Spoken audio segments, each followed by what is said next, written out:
योगिक संस्कृति में हम भोजन को 3 वर्गों में बांटते हैं। पॉजिटिव प्राणिक भोजन, नेगेटिव प्राणिक भोजन और जीरो प्राणिक भोजन। पॉजिटिव प्राण का मतलब है कि जब आप उसे खाते हैं तो वो शरीर में एक तरह की प्राणिक ऊर्जा लाता है। नेगेटिव प्राण शरीर से ऊर्जा निकाल लेता है। जीरो न देता है न लेता है, उसे बस स्वाद और आलस के लिए खाया जाता है। अगर आप पॉजिटिव प्राणिक भोजन खाते हैं तो ऊर्जा सक्रिय रूप से स्पंदित होगी। खासकर कुछ चीजें जो बहुत ज्यादा पॉजिटिव हैं, उनमें से एक है सफेद कद्दू। सफेद कद्दू बहुत ज्यादा पॉजिटिव है। आप मेरे ख्याल से इन दिनों आप सिर्फ उसे अपने घर के सामने लटकाते हैं या सड़क के 3 कोनों पर तोड़कर भैंस को दे देते हैं, लेकिन आप उसे नहीं खाते। नहीं, इसे खाना चाहिए क्योंकि इस सब्जी में इतनी ज्यादा प्राणिक ऊर्जा होती है। आप उसे अपने घर के सामने लटकाते हैं ताकि वहाँ अच्छी ऊर्जा हो, लेकिन अगर उसमें इतनी ज्यादा ऊर्जा है तो क्या उसे अपने अंदर डालना अच्छा नहीं होगा? इस पर कई प्रयोग हुए हैं। अगर आप रोजाना 1 गिलास सफेद कद्दू का जूस पिएं तो आपके शरीर में कैंसर कोशिकाओं की संख्या बहुत कम हो जाएगी और आप साफ तौर पर देखेंगे कि आपकी बुद्धि की तीक्ष्णता बढ़ जाएगी। खासकर बच्चों को सफेद कद्दू का जूस जरूर पीना चाहिए। रोज सफेद कद्दू खाने से आप साफ साफ देखेंगे कि आपका दिमाग बहुत स्पष्ट और तेज हो गया है। कुछ हफ्तों तक सफेद कद्दू का सेवन करने से ही ये दिखने लगेगा। आप देखेंगे कि सुबह आप कॉफी पीते हैं, वो आपको चिड़चिड़ाहट के साथ ऊर्जा देता है। आप 1 गिलास सफेद कद्दू का जूस पिएं, वो आपको जबरदस्त ऊर्जा देगा। साथ ही वो आपको बहुत बहुत शांत भी रखता है। आप उसे जितना पी सकें उतना पीना चाहिए। लेकिन वे लोग जिन्हें अस्थमा है, जिन्हें आसानी से सर्दी खांसी हो जाती है, ऐसे लोग अगर सफेद कद्दू का जूस पिएंगे तो आपको तुरंत सर्दी हो जाएगी, क्योंकि ये शरीर को ठंडा करता है। अगर ऐसी समस्या है तो ऐसे लोगों को हमेशा सफेद कद्दू के जूस में थोड़ा सा शहद या काली मिर्च डालकर पीना चाहिए। ये सफेद कद्दू के ठंडक लाने वाले असर को कुछ हद तक कम कर देगा। घी के साथ पहला निवाला खाने का विचार यह है कि घी एक चिकनाई वाला पदार्थ है जो पूरी आहार नली को चिकनाई देता है। आपको सबसे पहले इसे ही खाना चाहिए ताकि ये भोजन के प्रवाह को आसान बना दे। कि कई तरीकों से मिर्च भारत का मिजाज है, ठीक है। जब आप बहुत मसालेदार भोजन खाते हैं तो उसे खाने से पहले आपके भोजन मार्ग पर घी की परत चढ़ाना बहुत अच्छा है। तो घी का महत्व ये है कि ये आहार नली को साफ रखता है। देखिए, शारीरिक और मानसिक रूप से स्वस्थ रहने का एक जरूरी पहलू ये है कि आपका पेट साफ रहना चाहिए।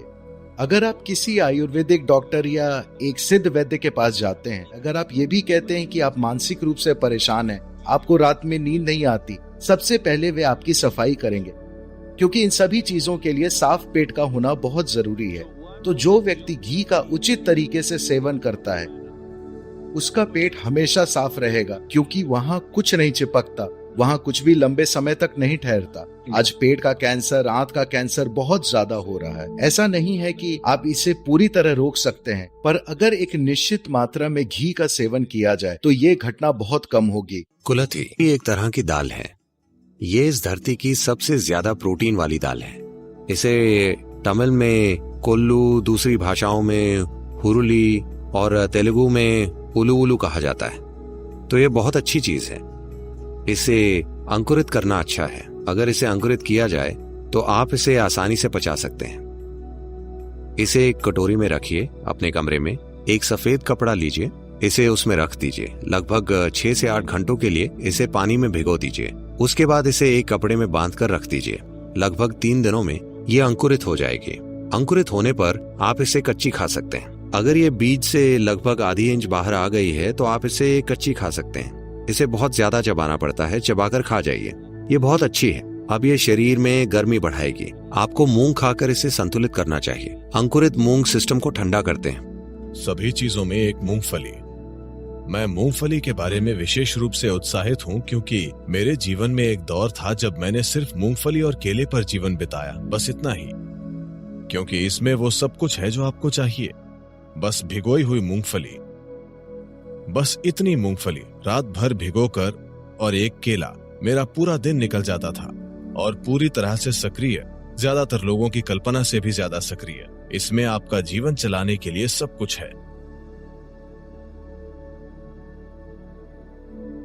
यह अपने आप में एक संपूर्ण भोजन है। अगर आप इसे 6 से 8 घंटे तक भिगोते हैं तो पित्त निकल जाता है।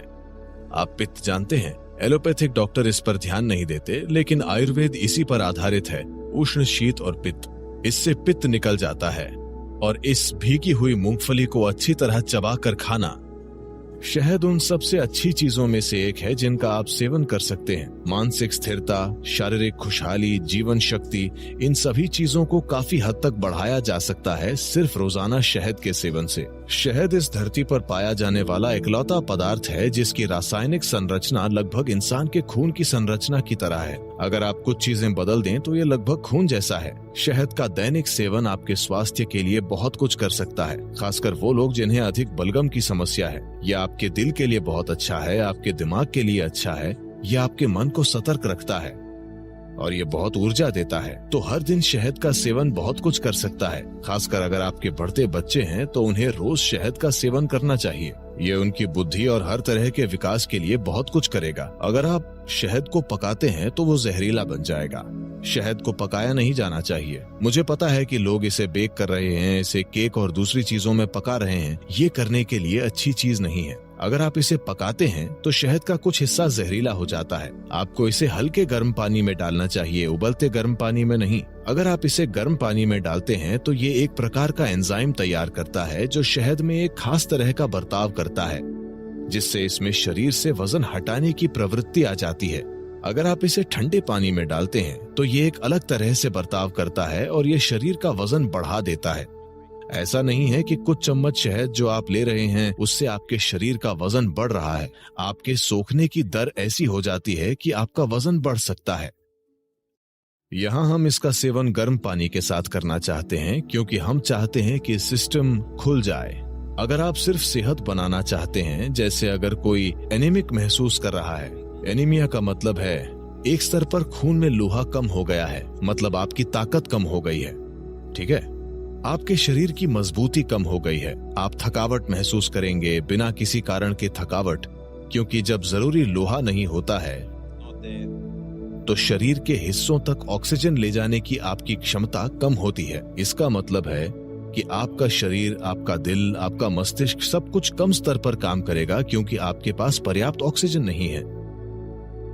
तो इसे ठीक करने के लिए एक आसान चीज ये है कि आप रोजाना गर्म पानी में थोड़ा सा शहद मिलाकर पिएं और आप देखेंगे कि धीरे धीरे आपकी आरबीसी की मात्रा बढ़ जाएगी। अगर खून में ऑक्सीजन ज्यादा है तो अचानक आपको ऊर्जा का विस्फोट महसूस होगा। अचानक सब कुछ सक्रिय है, शरीर की पुनर्जीवन प्रणाली बेहतर है, मृत कोशिकाएं जल्दी जल्दी बदल रही हैं। शरीर में आप जो आलस महसूस करते हैं वो काफी कम है, मन में आप जो आलस महसूस करते हैं वो काफी कम है।